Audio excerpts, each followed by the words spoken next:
सुखपुर एक छोटा सा गांव था। रोड पक्की नहीं थी, पर लोग पक्के थे।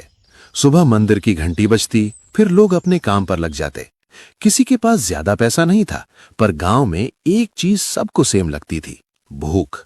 और भूख का सबसे फेवरेट जवाब था मटन। गांव में जब भी किसी घर में मटन बनता, पूरी गली में खुशबू फैल जाती। लोग मजाक में बोलते, आज किसी का घर शादी बन गया क्या। गांव के बाहर हाईवे पर एक बड़ा सा रेस्टोरेंट था। बोर्ड पर चमक के लिखा था 5 स्टार होटल। गांव वाले उसके सामने से गुजरते, पर अंदर जाना उनके लिए सपना था। एक दिन राज अपनी साइकिल पे दूध के डब्बे ले जा रहा था। उसने मेन्यू बोर्ड देखा और रुक गया। अरे, ये मटन कढ़ाई 650 रुपए की। इतना तो मेरे घर का पूरा हफ्ते का खर्चा है। भाई ये लोग मटन नहीं नाम बेचते हैं। प्लेट के साथ ईगो फ्री मिलता है। राज कुछ देर तक बोर्ड को देखता रहा। उसके दिमाग में एक ही बात चल रही थी, गांव के लोग मटन पसंद करते हैं, पर मटन का स्वाद उनके लिए सिर्फ त्योहार बन के रह गया है। रमन, एक दिन मैं ऐसा कुछ करूंगा कि गांव का आदमी भी मटन पेट भर के खा सके, बस 10 रुपए में। 10 रुपए? तू मटन की बात कर रहा है या भेलपुरी की? मैं सीरियस हूं, देख लेना। रमन हंस दिया, पर राज का चेहरा सीरियस ही रहा। राज घर आया और अपनी मां सीता को ये बात बता दी। बेटा, सपना अच्छा है, पर मटन सस्ता नहीं होता। तू तोड़ मत लेना खुद को। अम्मा, मैं खुद को नहीं तोड़ूंगा, मैं रास्ता निकालूंगा। राज ने अगले दिन से एक्स्ट्रा काम पकड़ लिया। सुबह दूध, दोपहर में किसी के खेत पर मजदूरी और शाम को छोटा सा स्टॉल बनाने की तैयारी। रमन भी हेल्प कर रहा था, लेकिन उसका स्टाइल अलग था। वो काम करते करते जोक्स मार देता, ताकि राज थक के भी हंसे। भाई जब तेरा स्टॉल फेमस होगा ना, मैं तेरा बॉडीगार्ड बनूंगा, बस सैलरी मटन में लेना। ठीक है, पर पहले स्टॉल तो बनने दे। राज गोपाल बुचर के पास गया। गोपाल काका थोड़े कड़क थे, पर हार्ट से ठीक। गोपाल काका, मुझे मटन चाहिए। मैं गांव वालों को सस्ता खिलाना चाहता हूँ, शुरू में कम, जो भी बन सके। ठीक, पर एक बात, वेस्ट नहीं, मटन की इज्जत होती है। पक्की बात? राज ने गांव के चौराहे के पास एक छोटी सी जगह ले ली। एक पुराना चूल्हा, एक कढ़ाई, 2 पतीले। बोर्ड पर रमन ने पेंट करा दिया, राज की कढ़ाई 10 रुपए में भरपेट मटन। पहले दिन ही खुशबू ने काम कर दिया। मीना आंटी सबसे पहले आई। राज बेटा, सच में 10 रुपए और प्लेट भी भर के? हाँ आंटी, आप बस टेस्ट करके बताओ। अरे वाह, मसाला बिल्कुल शादी जैसा। तू तो कमाल है। धीरे धीरे लाइन लग गई। राज खुश था, पर शाम को हिसाब देखा तो उसका मूड गिर गया। 10 रुपए में प्लेट भर रहा था, पर खर्चा ज्यादा हो रहा था। कितना लॉस हुआ? लॉस नहीं, मेरा खुद का चूल्हा बुझ रहा है। कल मटन लाने के पैसे नहीं बचे। राज ने रात को चूल्हे के पास बैठ के सोचा, मैं क्या कर रहा हूं। फिर उसने गांव की गली देखी। बच्चे हंस रहे थे, कुछ लोग पेट भर के जा रहे थे। राज को लगा यही तो बात थी, बस पैसा का जुगाड़ निकालना था। 5 स्टार होटल के मैनेजर विक्रम को जल्दी पता चल गया। उसके रेस्टोरेंट में लंच क्राउड कम हो गया और उसकी ईगो को चोट लगी। शर्मा जी, हाईवे पर एक गांव का लड़का मटन बेच रहा है 10 रुपए में। ये क्या चल रहा है? सर, 10 रुपए में मटन पॉसिबल ही नहीं। 1-2 दिन में बंद हो जाएगा। अगर बंद नहीं हुआ तो मैं अपनी इमेज ऐसे नहीं गिरने दूंगा। शाम को विक्रम अपनी कार में राज के स्टॉल के पास आया। Window down, tone full attitude. तुम राज हो?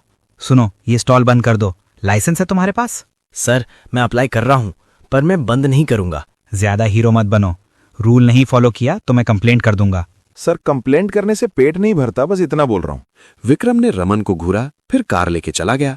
राज के अंदर डर था, पर जिद भी थी। रात को राज को सपना आया, एक बड़ी कढ़ाई जिसमें मटन कभी खत्म नहीं होता। भाप निकलती और भाप में कोई बोलता, जितना बांटोगे उतना बढ़ेगा। राज सुबह उठ के भी ये लाइन नहीं भूल पाया। अगली दोपहर जब राज बर्तन साफ कर रहा था, एक बुढ़िया आई, हाथ में छोटा सा मसाला डब्बा और एक पुरानी कढ़ाई। बेटा, तू मटन बेचता है, पर तेरे चेहरे पर पैसा नहीं दिखता। तेरी आंखों में बस एक बात है, लोग खाएं।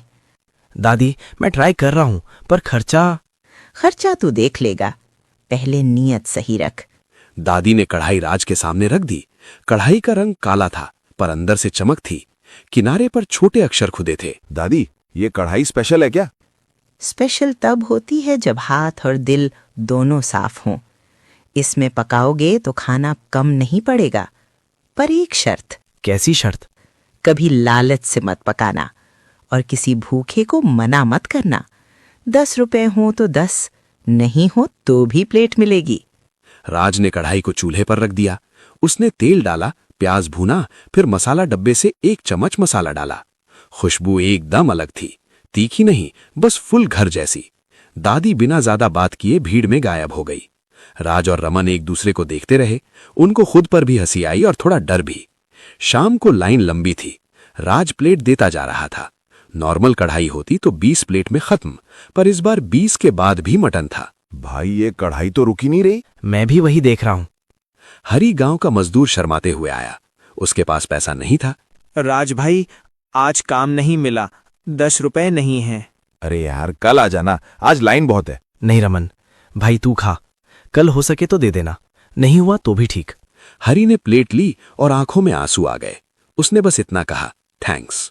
राज ने देखा, उसी टाइम कढ़ाई की भाप थोड़ी ज्यादा निकली, जैसे कढ़ाई खुश हो गई हो। रात को राज ने पैसा गिना, आज लॉस नहीं हुआ। मटन का अगला स्टॉक आ सकता था।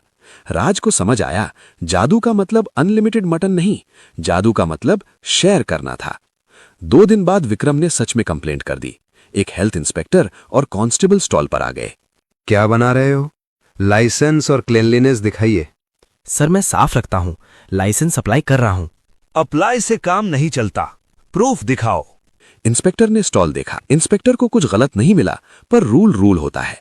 सर, लाज बेटा साफ सुथरा है, बच्चों को भी खिला देता है। सर ये गांव का लड़का है, इसको ऐसे मत रोको। ठीक है, मैं अभी बंद नहीं करवा रहा, पर 1 हफ्ते में पेपर वर्क रेडी रखो। जी सर, मैं कल ही पंचायत ऑफिस जाऊंगा। कांस्टेबल ने लास्ट वार्निंग दी और चले गए। राज ने रिलीफ ली, पर एक नया टेंशन आ गया, पेपर वर्क का जुगाड़। सीता माँ ने कहा, बेटा हम मिल के करेंगे, तू बस हिम्मत मत छोड़। कढ़ाई के आने के बाद राज का स्टॉल चल निकला, पर जादू के साथ एक प्रॉब्लम भी आई। लोगों को लगने लगा राज फ्री में अमीर हो गया। कुछ लोग बिना लाइन के घुसने लगे और कुछ लोग एक्स्ट्रा मांगने लगे। अरे भाई 2 प्लेट एक साथ दे, मेरे घर भी ले जाना है। भाई लाइन में सबको मिलेगा, 1 प्लेट पहले फिर देखेंगे। और हाँ, घर के लिए पैकिंग चाहिए तो डब्बा लाओ, राज कोई एटीएम नहीं है। एक शाम राज थक गया था। उसके पास 10 रुपए के कॉइन्स भी खत्म हो गए। चेंज का इशू हो गया। लोग चिल्लाने लगे, अरे यार चेंज नहीं है तो मत बेचो, टाइम वेस्ट मत करो। भाई थोड़ा वेट कर लो, मैं चेंज लाता हूं। राज पड़ोसी दुकान से चेंज लेने गया। वापस आया जो देखा, एक आदमी कढ़ाई के पास खड़ा था, चम्मच से मटन निकाल रहा था। अरे आप क्या कर रहे हो? कढ़ाई तेरे बाप की है क्या? सबका है, मैं बस थोड़ा ले रहा हूं। और गांव वालों ने मिलके उसको हटा दिया। राज को गुस्सा आया, पर उसने कंट्रोल किया। कढ़ाई का रूल याद आया, लालच से नहीं। भाई अगर भूख है तो लाइन में आओ, चोरी मत करो, ये गांव का काम है, सर्कस नहीं। मकर संक्रांति का मेला आया। सरपंच मोहनलाल ने राज को बोला कि इस बार स्टॉल मेला में सेंटर पे लगाओ। राज बेटा, गांव को तेरी याद रहेगी, बस मैनेज कर लेना, क्राउड बड़ा होगा। सरपंच जी मैं ट्राई करूंगा, रमन है ना? हाँ, मैं वीआईपी मैनेजमेंट, बस कोई वीआईपी है नहीं। मेले के दिन क्राउड डबल था। कुछ शहर के लोग भी आए। एक शहरी आदमी राकेश ने टेस्ट करके बोला, भाई सच बोल, ये 10 रुपए में कैसे? टेस्ट तो फुल रेस्टोरेंट वाला है। बस गांव का मसाला है और थोड़ी मेहनत। ये बात विक्रम के कान तक पहुंच गई। विक्रम मेले में आया, स्ट्रेट स्टॉल के पास। राज तुम लोगों को बेवकूफ बना रहे हो, 10 रुपए में मटन पॉसिबल नहीं। सर मैं किसी को बेवकूफ नहीं बना रहा, मैं बस खिला रहा हूं। विक्रम ने कढ़ाई को टच करना चाहा, जैसे प्रूफ खुद निकाल लेगा। राज ने रिस्पेक्टफुली हाथ आगे किया, रोकने के लिए। सर प्लीज, ये गरम है। गरम तो मेरी ईगो भी है। भीड़ शांत हो गई। तब पूजा, छोटी सी लड़की, आगे आई। अंकल, राज भैया हमें भूखा नहीं सोने देते, आप क्यों तंग कर रहे हो? विक्रम के पास जवाब नहीं था, वो पलट के चला गया। रमन ने धीरे से बोला, भाई बच्ची ने मैनेजर का सॉफ्टवेयर अपडेट कर दिया। मेला खत्म होने के बाद 2 दिन तक बारिश होती रही। गांव की कच्ची सड़क और ज्यादा चिपक गई। राज का स्टॉल चल तो रहा था, पर लोग कम आ रहे थे, क्योंकि भीख के कौन लाइन में खड़ा रहे। उसी वीक गोपाल काका ने मैसेज भेजा कि मटन का रेट बढ़ गया है। शहर में डिमांड ज्यादा थी।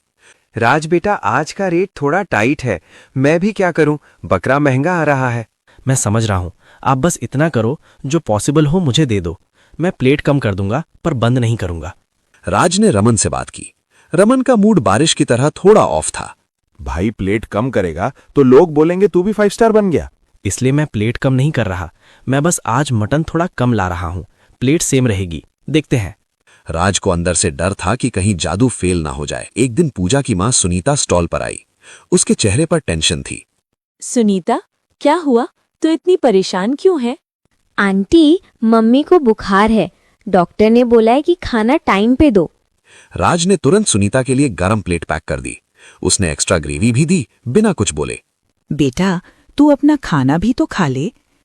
अम्मा, मैं बाद में खा लूंगा, पहले इनका घर संभल जाए। रमन ने धीरे से राज को बोला, भाई तू समझता है ना, लोग इसको फ्री सर्विस समझ के आदत ना बना ले। आदत तब बनती है जब नीयत खराब होती है। ये इमरजेंसी है, और वैसे भी गांव में आज मैं हेल्प करूंगा, कल कोई और करेगा। 5 स्टार होटल में विक्रम को लगने लगा कि सिर्फ कंप्लेंट से कुछ नहीं होगा। उसको मसाले का राज चाहिए था। शेफ शर्मा ने बोला कि टेस्ट में कुछ अलग है। सर, इसमें नॉर्मल गरम मसाला नहीं लग रहा, कोई स्पेशल मिक्स है। अगर वो मिक्स मिल जाए हम भी बना सकते हैं। तो फिर पता करो, लोग टेस्ट के लिए जा रहे हैं। विक्रम ने होटल के एक जूनियर वेटर राजू को बोला कि स्टॉल के आसपास घूम के देखे। राजू गांव का ही लड़का था और राज को पहले से जानता था।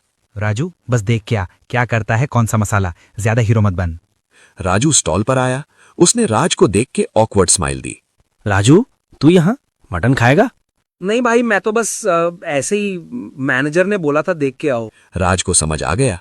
उसने राजू को साइड में ले जाके बोला, देखो, तू अपना काम कर, पर चोरी वाली बात मत कर, गांव का नाम खराब होगा। भाई मैं क्या करूं, जॉब भी तो चाहिए। तू जॉब कर, पर मेरी कढ़ाई पे हाथ मत लगाना, और अगर कभी भूख लगे प्लेट यहीं से ले लेना। उसी रात जब स्टॉल बंद हो गया, रमन को कुछ आवाज सुनाई दी। वो वापस मुड़ के आया। 2 आदमी बर्तन के पास कुछ ढूंढ रहे थे। ओए, क्या कर रहे हो? किसका हाथ है ये? राज भी आया। उनमें से एक आदमी बोला, हम बस देख रहे थे। देखना होता तो दिन में आते, रात को आके बर्तन खोलना कौन सा देखना होता है। आदमी भागने लगे। रमन ने एक को पकड़ ली और 2 गांव के लड़के और आ गए। थोड़ी देर में पता चला कि ये विक्रम के होटल के साइड से भेजे गए थे। अब बस, राज को तंग किया ना तो मैं सीधा पंचायत जाऊंगी। कल सुबह मीटिंग। ऐसे ड्रामा गांव में नहीं चलेगा। अगली सुबह पंचायत में लोग जमा हुए। विक्रम भी आया, पर इस बार टोन थोड़ा सॉफ्ट था। विक्रम बाबू, गांव के बीच में आपका होटल है, पर गांव को तंग मत करो। कंपटीशन ठीक है, चोरी नहीं। मैं चोरी नहीं करवा रहा था, मैं बस देखना चाहता था। देखना है तो लाइन में खड़े हो जाओ। गांव का रूल सिंपल है। विक्रम को वार्निंग मिल गई। राज भी कुछ नहीं बोला, बस सर हिला दिया। राज और रमन रात को स्टॉल बंद कर रहे थे। रमन ने फाइनली पूछा, भाई सच बता, ये कढ़ाई का सीन क्या है? मैं तो तेरा दोस्त हूं। मुझे भी पूरा नहीं पता, बस इतना समझ आ रहा है कि जब मैं किसी को मना नहीं करता, कढ़ाई कम नहीं होती। मतलब अगर तू कभी गुस्सा हो गया या किसी को भगा दिया तो? राज चुप हो गया। उसको भी यही डर था। उन दोनों ने डिसाइड किया, कढ़ाई को बिजनेस ट्रिक नहीं बनने देना, बस गांव का काम रहने देना। सीता माँ ने भी समझाया, बेटा, खाना बांटने का नियम सिंपल है। नीयत खराब हुई तो खाना भी खराब हो जाएगा। उसने मन में एक प्रॉमिस किया, मैं इसको शो पीस नहीं बनाऊंगा। कुछ दिन बाद 5 स्टार होटल में क्राउड और गिर गया। विक्रम परेशान था। उसने अपने पिता पंडित हरिशंकर को बुलाया। बेटा, तुम इतना गुस्सा क्यों रहते हो? तुम्हारा होटल चल रहा है, फिर भी तुम्हारा दिमाग शांत नहीं। पापा, गांव का लड़का मेरे बिजनेस को खा जा रहा है। चलो देखते हैं। हरिशंकर जी राज के स्टॉल पर आए। राज बेटा, तुम ये क्यों कर रहे हो? पंडित जी, बस इसलिए कि गांव का आदमी भी मटन खा सके और किसी को भूखा फील ना हो। हरिशंकर जी ने विक्रम को देखा। बेटा, तुमने कभी सोचा है कि तुम्हारा बिजनेस किस लिए है? सिर्फ पैसा या लोग भी? विक्रम कुछ नहीं बोला। हरिशंकर जी ने जोर नहीं डाला, बस विक्रम को एक प्लेट लेने को बोला। विक्रम ने निवाला लिया। उसका फेस 1 सेकंड के लिए सॉफ्ट हुआ। ये मसाला मेरी माँ भी ऐसे बनाती थी। विक्रम ने राज को देखा। राज, मैं तुम्हें बंद करवाना चाहता था, गलत किया, सॉरी। हाँ, ये तो गलत ही था। अच्छा हुआ बोल दिया। ठीक है सर, अब आगे क्या? मैं हेल्प कर सकता हूँ। Licence, supplier, hygiene. तुम गांव के लिए अच्छा कर रहे हो, पर सिस्टम भी चाहिए। राज ने थोड़ा सोचा। उसने अपनी शर्त रखी। हेल्प तभी जब 10 रुपए में भरपेट मटन का प्रॉमिस नहीं टूटेगा। डील। सिस्टम सेट हो गया, बिजनेस स्टेबल हो गया। पर जादू का सबसे बड़ा टेस्ट अब आया जब कोई बाहर वाला ऑफर लेके आया। एक शहर का बिजनेसमैन सुनील स्टॉल पे आया। राज भाई, आपका कॉन्सेप्ट हिट है। आप फ्रेंचाइज खोलो, मैं इन्वेस्ट करूंगा। रेट 80 रुपए रख दो, प्रॉफिट डबल। रमन की आंख चमकी। ₹80 सुन के उसको लगा लाइफ सेट। राज के दिमाग में भी 1 सेकंड को थॉट आया। भाई सोच ले, हम भी थोड़ा रिलैक्स कर लेंगे। राज ने कढ़ाई की तरफ देखा। उसको दादी की शर्त याद आई, लालच से नहीं। नहीं भाई, ये यहीं रहेगा, गांव के लिए। आप पागल हो क्या? जादू को बेच के करोड़पति बन सकते हो। मेरे लिए करोड़पति होना मतलब नहीं, मेरे लिए ये है कि हरी भाई जैसा आदमी बिना शर्माए प्लेट ले सके। बिजनेसमैन चला गया। रमन थोड़ा डिसअपॉइंटेड था, पर राज के डिसीजन में फोर्स था। रमन ने एक सांस ली। ठीक है यार, तू जो सही समझे। बस एक रिक्वेस्ट है, कल एक्स्ट्रा प्लेट बना देना। बनेगी, तू भी खा लेना। एक रात राज स्टॉल बंद करके घर जा रहा था। मंदिर के पास वही दादी खड़ी थी। बेटा, सुना है कोई ऑफर आया था? हाँ दादी, पर मैंने मना कर दिया। अच्छा किया। जादू का काम पैसा बनाना नहीं, भूख मिटाना है। राज ने हिम्मत करके पूछा, दादी आप कौन हो? मैं बस एक याद हूं। जब लोग खाना बांटना भूल जाते हैं, मैं याद दिला देती हूं। दादी ने राज के हाथ में मसाला डब्बा दिया। खाली हो गया तो भर जाएगा, बस नीयत सेम। फिर वो धीरे धीरे अंधेरे में गायब हो गई, जैसे कोई सीधा रास्ता भी एक पल में मोड़ बन जाता है।